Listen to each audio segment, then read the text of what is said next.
के अधिकारीगण, सम्मानित अजोटर, सबसे पहले मैं निर्वाचित संघ के पदाधिकारी अपना कुछ विशेष देना चाहूँगा, शुभकामनाएं देना चाहूँगा और चाहूँगा कि वो लोगों की आवाज़ को आगे बढ़ा सके।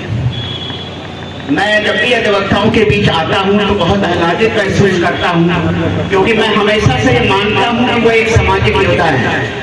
क्योंकि जो लोग अपनी पीड़ाओं की आवाज़ नहीं दे पाते वही लोग आते हैं अधिवक्ताओं के पास। तो ये बहुत बड़ा काम है दूसरी की पीड़ाओं को आवाज़ देना, दूसरी की पीड़ा को समझना। वो लोग जो बोल नहीं सकते, अपनी बातें कह नहीं सकते, उनकी बातें कहना। दूसरे की बात कहना इसलिए कठिन होता है कि जब तक आप उनके भावों को नहीं समझेंगे तब तक उनको व्यक्त नहीं कर पाएंगे। लेकिन जैसा होता है परिवार में जो सबका ख्याल रखता है वो अपना ख्याल नहीं रख पाता।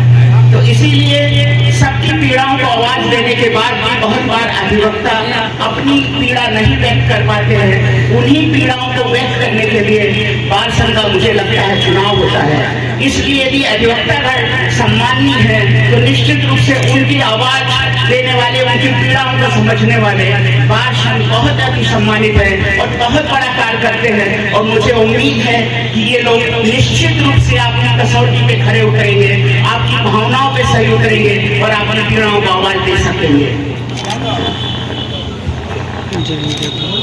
मैं पहली बार आपके इसमें आया, मैं मोहम्मदाबाद जिले और यहाँ के स्वतंत्रता सेनानियों के लिए फेमस है, यहाँ के लोगों के लिए फेमस है, संस्कृति के लिए फेमस है। बहुत चीज़ सुना था, लेकिन मुझे लगता है आज आप लोगों ने जो प्रेम और स्नेह दिखाया है, मुझे सिर्फ एक बात के लिए याद रहेगा, आपके प्रेम और स्नेह के लिए। और आप सभी लोगों के प्यार सम्मान के लिए धन्यवाद। मेरी बार की समस्याओं को समझेंगे।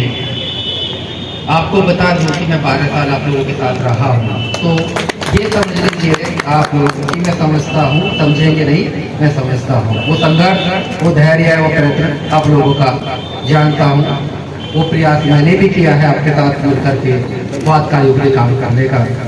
पहले मैं उस साइड में खड़ा होकर सोचता था कि शायद बात वो नहीं कर सकती जो बेंच कर सकती है। अब बेंच में आ गया हूँ तो लगता है कि बार का सहयोग न्याय के लिए ज्यादा आवश्यक है। आप लोगों के सहयोग के बगैर न्याय नहीं हो सकता। आपने कहा न्याय होना नहीं, दिखना भी चाहिए। इसके लिए जरूरी है कि आप लोग हमारा सहयोग करें। हम दो भाइयों की तरह हैं, बार और बेंच, और हितवाद का निगाह है। हम दोनों अगर लड़ेंगे तो आगे नहीं बढ़ पाएंगे। लेकिन मैं आपसे वादा करता हूँ कि जो भी समस्याएं आपकी आएंगी, मतभेद हो सकते हैं कुछ, लेकिन हल निकलेगा उनका। अगर कोई आती है तो होना नहीं चाहिए। फिर आग्रह करता हूँ कि कोई समस्या हो तो आप प्लीज आइए, आपका स्वागत है। और आप वहाँ से निराश नहीं लौटेंगे, क्योंकि सभी लोग मेरे अपने प्रिय हैं। ये शहीदी धरती जहाँ सन 1942 में 8 आदमी शहीद हुए थे अहिंसात्मक आंदोलन को लेकर के। ये मोहम्मदाबाद जो माँ गंगा के पार्श्व भाग में अवस्थित है, ये जहां हम खड़े हैं, ये मुंसफी लगभग 125 साल पुरानी है। हमें उम्मीद है कि हमारे मुख्य अतिथि को ये ज्ञात होगा कि ये अत्यंत प्राचीनतम मुंसफियों में से एक है।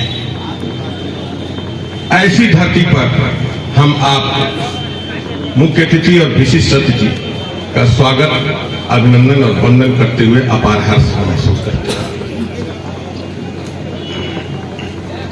ये शपथ ग्रहण समारोह है। नवनिर्वाचित पदाधिकारीगण हैं, आप लोगों से आशीर्वाद के लिए लालायित हैं। मैं भी कुछ परिचित ही हूं इन लोगों से, तो इन लोगों को सलाह देने का अधिकार रखता हूं। सलाह के साथ मुझे विश्वास है कि ये नवनिर्वाचित पदाधिकारीगण बार की गरिमा का भरपूर ख्याल रखेंगे और निष्ठात्मक तरीके से कार्य करेंगे। बार और बेंच के सामंजस्य को बनाए रखेंगे। बार के समस्त सदस्यों के हितों को ख्याल रखेंगे, ये मेरा पूरा विश्वास है। जिन्होंने अपने अथक प्रयास से इस निर्वाचन प्रक्रिया को सफलतापूर्वक निर्वहन किया।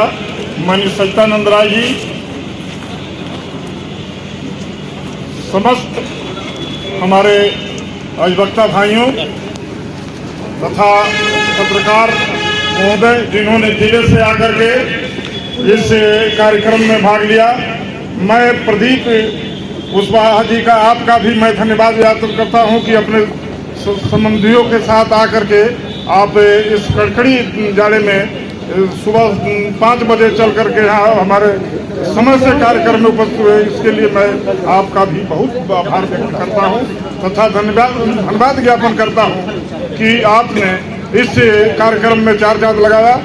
मैं तमाम छायाकार, मैं जनपद न्यायाधीश का स्वागत, अभिनंदन, वंदन करता हूँ कि आपने विशेष परिस्थितियों में हम लोगों को अपना बहुमूल्य समय दे करके उपस्थित होकर के हमको शपथ दिलाने का कार्य किए, उसके लिए मैं आपका आभारी हूँ तथा अपने तमाम पदाधिकारियों के तरफ से, अधिवक्ताओं के तरफ से तथा जनपद वासियों की तरफ से तथा पदाधिकारियों की तरफ से मैं आपका स्वागत, अभिनंदन तथा आभार व्यक्त करता हूँ।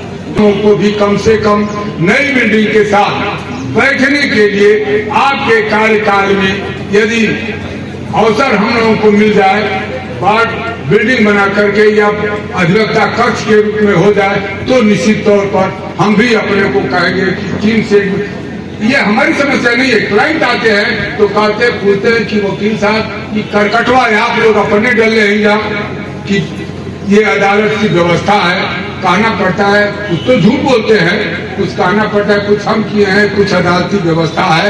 अब थोड़ा मोड़ा इज्जत तो बढ़ाई देते हैं हम लोग झूठ बोल करके, इसलिए हम चाहते हैं कि आइंदा हम लोगों को झूठ न बोलना पड़े।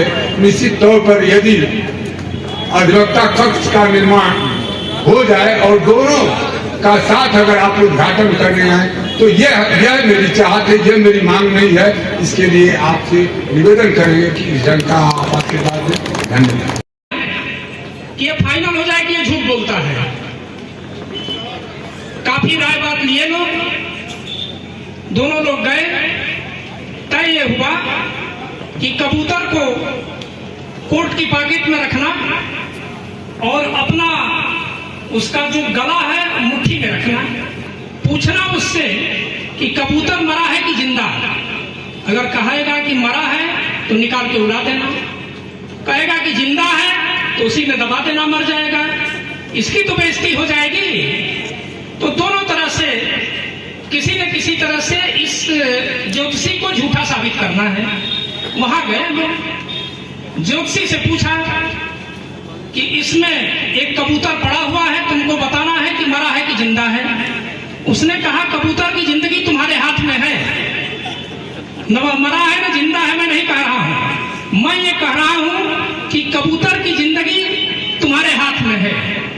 तो बहुत कुछ कहना नहीं है। जुडिशरी की व्यवस्था हमारे और आपके मध्य है। कोई भी भ्रष्टाचार हो, किसी को जिंदा रखना हो, किसी को की मृत्यु कारित करनी हो, तो ये तो हमारे ही हाथ में है। उसको हम बाहर निकाल के करेंगे कि कोर्ट में रख के करेंगे, ये हम ही लोगों